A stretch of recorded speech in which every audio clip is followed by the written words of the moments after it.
Hello, I'm Janessa. Welcome to my channel. In this video, we are doing a quick review of the energy and qualities of Scorpio in astrology. And this is part of the series that I started recently, where with the sun moving into a new sign every month, I'm going to do a little review for you, for us, to remind us of just the core elements of each of these signs. So this month, I'm recording this on Wednesday, October 15th, and just a few days from now, on October 22nd, the sun will move into Scorpio. So how can we play with this energy? Well, let's remember that Scorpio is a water sign. So automatically it connects us to our emotions, to our intuition, but it's also the fixed water sign. So that means the quality of that energy is more solid. There's a certain type of stillness with Scorpio. When I think of Scorpio water energy,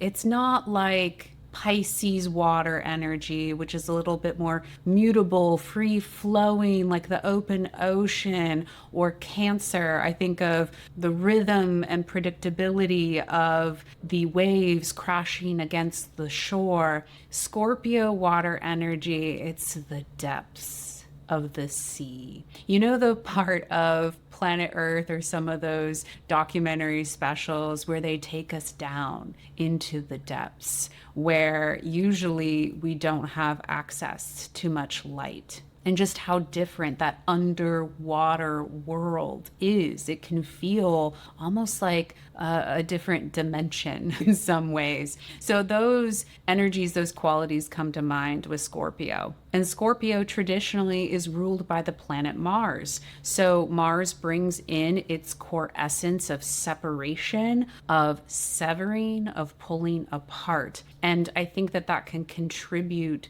to some of that intensity we associate with Scorpio. The other image that comes to mind is how oil and water don't mix. That is related to that fixed quality. There isn't a merging, there isn't this back and forth. What is what is, if that makes sense. So that oil and water, that separation. What is this versus that? What is me versus you? And there's a depth to that feeling, to the sensations, to that presence in the moment, to that experience that is here. And because of that intensity, it's almost like moving beyond the veil into what cannot be captured by just surface level connection or understanding. There's a certain type of pressure with that. And that actually brings me back to that analogy of underwater, the depths of the sea.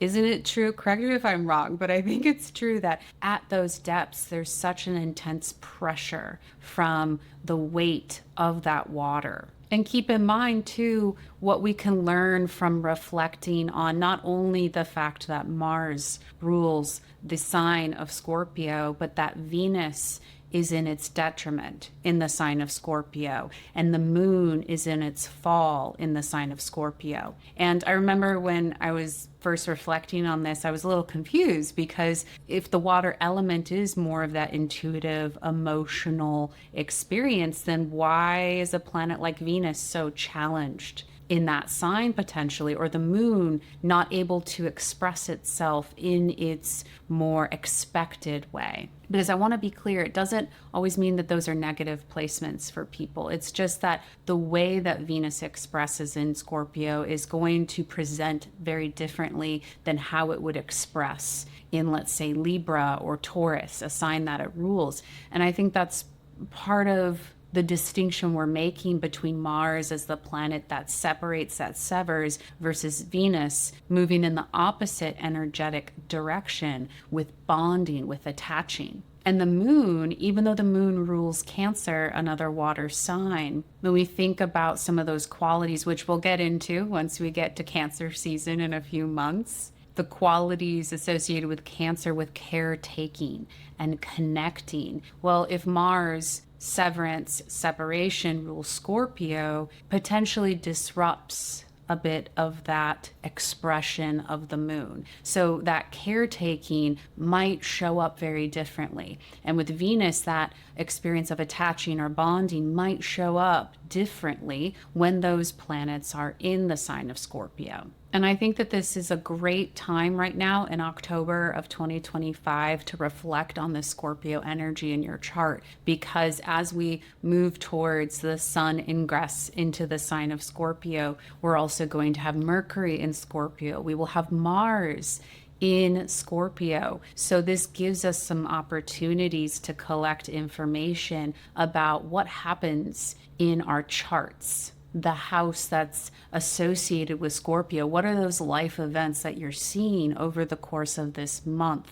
And how do they relate to some of these energetic qualities? So I'll leave it at that for now, that little review, just quick take on Scorpio energy. I'll be honest, October is basically my favorite month, even though I don't have any personal planets or angles in the sign of Scorpio. Maybe I should reflect on that. I wonder why just October is such a vibe for me, but it is. I love this time of year. I wish you the best with this Scorpio season that we will be entering in just a few days. If you want to play the emoji game, drop a scorpionic type of emoji below. Do we have a scorpion emoji? Or maybe a water emoji? Whatever you want, whatever you think resonates with the Scorpio energy. And I look forward to connecting again soon.